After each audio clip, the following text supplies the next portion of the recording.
I wish that I didn't have to do it, but it was done, and I was so scared and horrified, but there wasn't, I didn't stop. I didn't stop her. I didn't.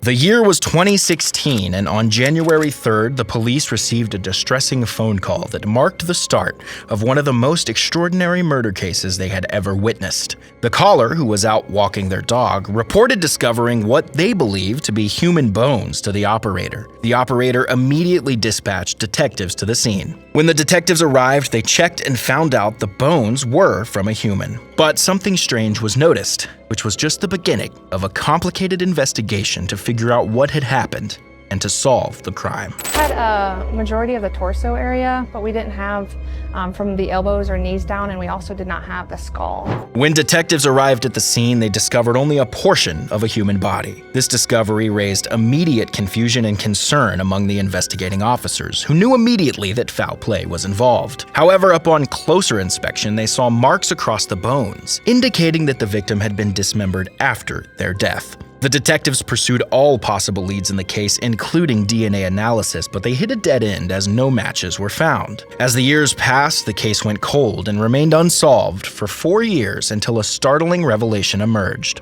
Suddenly, the answer to the mystery became terrifyingly clear, shocking the investigators. Ryan Zimmerman, a 22-year-old man, had gone missing in 2015, just a few months before the bones were found. Upon examining Ryan's case, the detectives realized they had made a crucial error. The detectives collected fresh samples from Ryan's family. That was what I realized. We had never gotten DNA from his family. And after analyzing them, they confirmed that the bones found 4 years earlier belonged to Ryan. This discovery prompted the detectives to conduct a more in-depth investigation into his case. But unfortunately, they soon discovered that Ryan had been keeping a secret from his family, ultimately leading to his demise. I learned from her that she was transgender. She had been on hormone therapy for 6 or 7 years.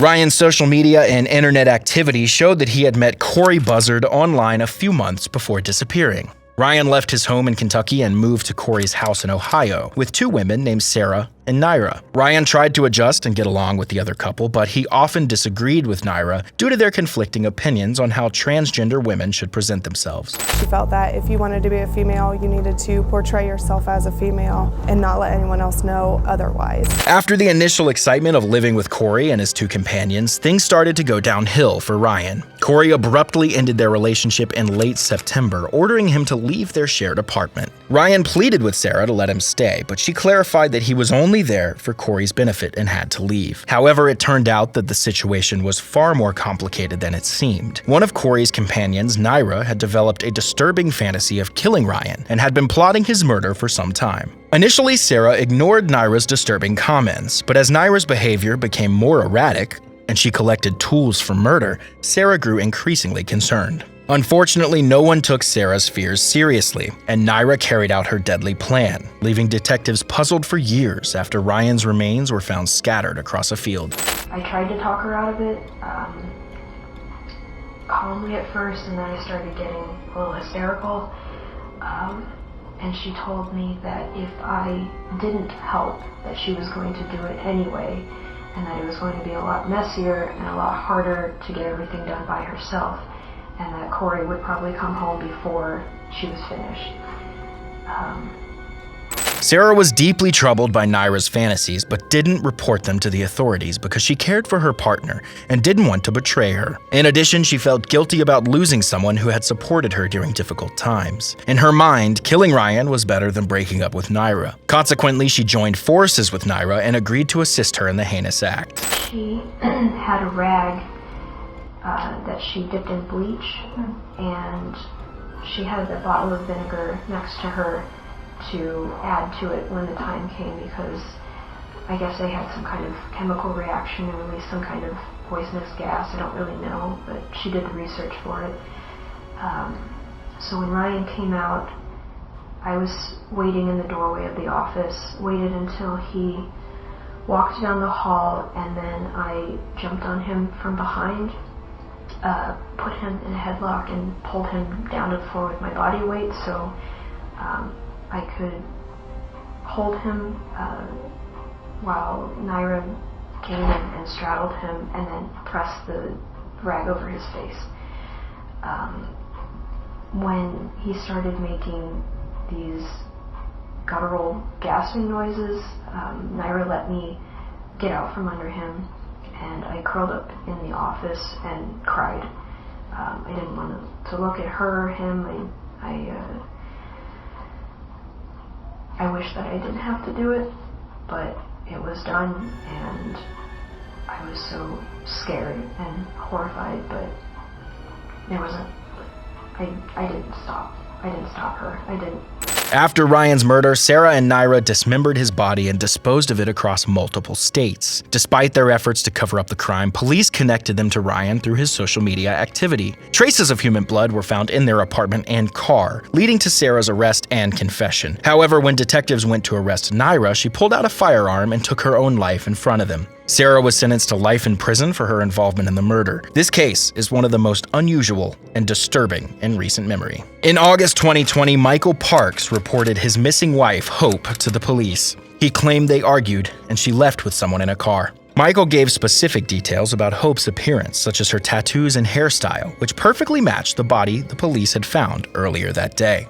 A body without a head was found hanging off of a bridge in Online North 225 West Road.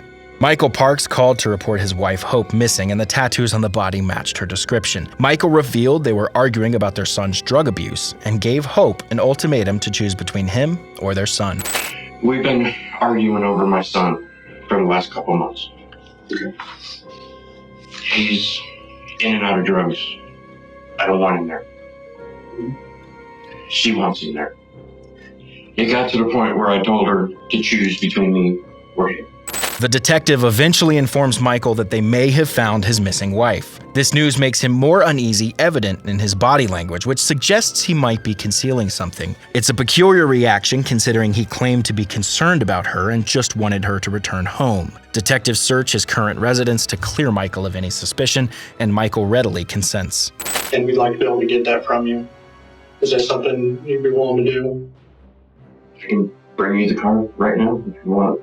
Michael's apparent innocence struck the detectives as he eagerly allowed them to search his home. However, what they found was beyond their wildest imaginations. Before entering the house, they discovered several bloodstains on the porch, back patio, and the grass beside it. In addition, they found bloody footprints pacing around the garage and a stray bullet near the patio. But all this was nothing compared to what they discovered in the basement. As they descended the stairs, they saw more and more blood, and upon reaching the bottom, they found Hope Parks' decapitated head lying in a shallow pool of dried blood. This horrific discovery made Michael the prime suspect, and he was brought in for a second interrogation, during which he confessed to accidentally shooting his wife.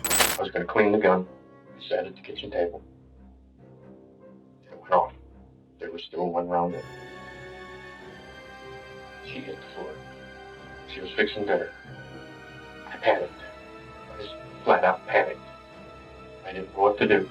Michael was imprisoned and awaited trial for reckless homicide after he confessed to accidentally shooting his wife. However, the case took a dramatic turn when new evidence surfaced, which proved to be the final blow to his defense. It was discovered that Michael had been researching bottle silencers and pillow mufflers, weapon attachments not typically used for hunting groundhogs. Detectives used this evidence to convict him of first-degree murder, and he was sentenced to spend the rest of his life in prison.